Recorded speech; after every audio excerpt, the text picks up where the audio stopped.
Hi Rachel, how are you? I'm good. How are you? How are you today? Very good. The weather's lovely, isn't it? Really? I know, because like we always get our summer in September, and I was kind of a bit dodgy there for a while, for a couple of weeks. I was like, Yeah. but yeah, it's great. It's great. Yes, great the week, and it has been lovely all week. So it's been really I know. So let's hope it lasts. But anyway, so today we're talking about limiting beliefs. yes, actually, yes. It's a huge part of our lives, really. Mm. Um, until we become aware of them, and then we can do something about them. So yeah, so self-limiting beliefs, they come from primary impressions, which means that from the day we're born, whether people believe we're born as a blank slate or whatever, we're born into this world, and then we have parents, and sometimes we don't even have parents.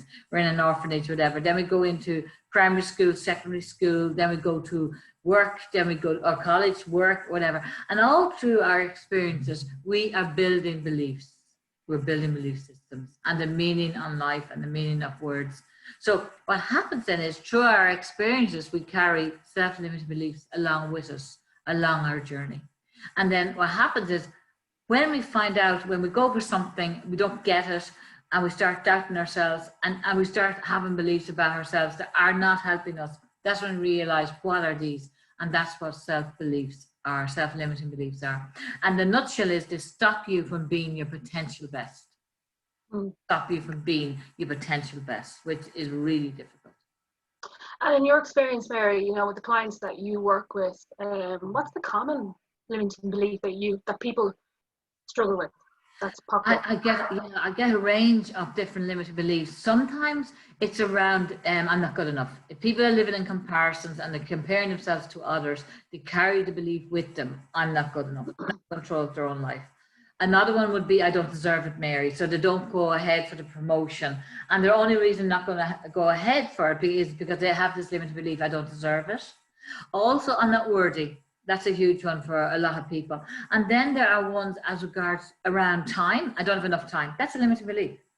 Yeah. Time is 24 hours in this world, and we can manage our time. So the limited belief, I don't have enough time, is a huge one for people. Another Mm. limited belief would be for people that were born in families where they were the youngest, and when they went to give an opinion, they were told, what would you know if you don't know what you're talking about? They're sitting at a table then as an adult at a meeting. Now, this is a true story with somebody I coached, and she's sitting at the table. It's a great idea, but in comes the limited belief, for nobody will listen, so she doesn't speak. That's a really good example of it, and that's a really true example of how they can affect our lives. They stop us at the last moment from being our potential best, and we're going to become unconsciously aware of them. Yeah, I mean that's a really good point, being unaware. And have you had clients where they're completely unaware, but you've actually picked up on it? Oh, absolutely, yeah. The quickest way to find out or to elicit limiting beliefs is where you ask your client, think of an occasion or an event where you set out to do something and at the last minute you pulled back. Or at the meeting, you did, think of a time when you were to say something at a meeting, come up with a great idea, you had it in your hands, in your head, and then you couldn't say it. Mm. So how do you find limiting beliefs? You find them, it's not like you pull them out like pulling out teeth. You've got to get examples of experiences, because very important to remember the meaning of life, the meaning of words, the meaning of thoughts is what dictates our beliefs, that transfers us then into performance, action, and results.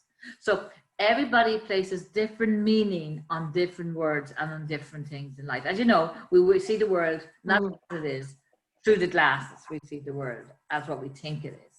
So an example would be with the meaning of words. Take divorce, for example. And I know this one is a very true example. So let's say somebody decided to divorce their partner, and it was the minute they got the words divorce, they went, freedom, oh my God, it's freedom. So when they think back on, and we're talking about associations here, and they think back about divorce, it means freedom in their head to them. But then you have somebody that was very in love with each other, him or her or whatever, and they are whatever, and they're very much in love. And one day the partner comes home and says, I want a divorce. To them, divorce would have been the worst day of their life. So it's so important as coaches, we never judge anybody. What they think and believe about a situation and event is completely different to what we might think. But it's not about us, it's about the client. And it's about getting them to be the potential best. And you must spend time on limiting beliefs. Does everybody have them? Not everybody. People have done a lot of work like yourself, Rachel, and myself in the personal world. I don't have limiting beliefs anymore. I definitely would say the gremlin, and I'll talk about that another time, but the gremlin will be around sometimes. But the gremlin is not the same as self-limiting beliefs. And in regards to perception, how does your limiting beliefs play into that? Yes, the limiting belief plays into perception as regards when you're asking the question about yourself, what will they think of me if I do this? And immediately it will go to your own self-perception. What will they think of me if I do this? But it'll play back experiences of the past. Mm. If you in the past was being told you're not good enough, if you in the past was saying you're not brainy enough, or you're not whatever, then when you think, what will they think of me, in will come the limiting beliefs that you haven't dealt with. I'm not good enough, or I don't deserve this. Yeah. Sibling rivalry plays a part too, where one child's being compared against the other. They'll grow up as adults comparing themselves to the people they work with, and they will bring in fear, they will bring in doubt through their limiting beliefs. You know, Yeah. it's a massive area, Rachel. It's a huge area to talk about, self-limiting beliefs. Oh, absolutely, Mary. I mean, I had a big limiting belief. It was, they don't care about me. It was, and it kept showing up. It showed up and showed up and showed up. Rachel, that limiting belief, and I know you, and I can say this, will come from the feeling of abandonment. Yeah.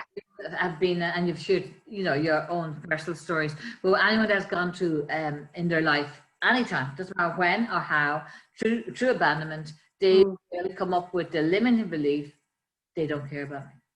And they can carry it, and they can manifest other people not to care about it. Because I always say, think of your self-limiting belief as the table. Then what happens is you go out with your unconscious mind and attract in all the legs of the which are beliefs to convince you that self-limiting belief is true. True.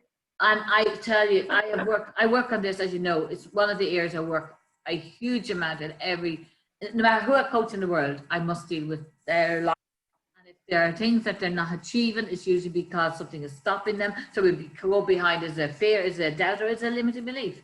And we work on those. That's all part of the process of coaching. A very, very important part. There's a lot of coaches about your mindset. Remember that. Yeah, because I mean, that was so powerful for me in the sense when I actually caught it, it was showing up in so many areas of my life. And I kept saying, I felt this before, and then when you do the work on it, it's amazing. You start seeing things differently, you act differently, and you move forward. You see, that's where, when we're talking the next time, I'll be talking about how to deal with self-limiting. Yeah. And one of the main ways of dealing with self-limiting beliefs is changing the way you look at things, because when you change the way you look at things, the things you look at change. Yeah. Wayne Dyer is very well known for saying that, Wayne Dyer, the outdoor. So yeah, it's all about, as you said, going through the process. Now, if you ignore them, they will come up again and again, and they will stop you from being your potential best. I have no doubt about that. And okay, Mary, just look at the time there. So what's happening over the next few weeks? Well, over the next week or two, I know we're taking 2 weeks off because we're working behind the scenes at different things that we're working on together. And apart from that, then we'll be back on the 8th of October. And going into October, it's the full month of mental health. So it's a great time to be talking about the mind. So on the next session, I'll be talking about how to elicit your limiting beliefs, how to then look at a way, as we do, of reframing them into positive affirmations and taking the action from there then. Great. And you can catch Mary on her website. All our videos are there, so you have 2 weeks to catch up on all our videos. Thanks, Rachel. It's www.marycurran.ie, and then the Mary Curran at cocenter.com is my email, and my mobile is 086 232 8143. Brilliant. Okay, look forward to seeing you in 2 weeks. Okay, Rachel, look forward to seeing you then. Okay, bye. Bye-bye.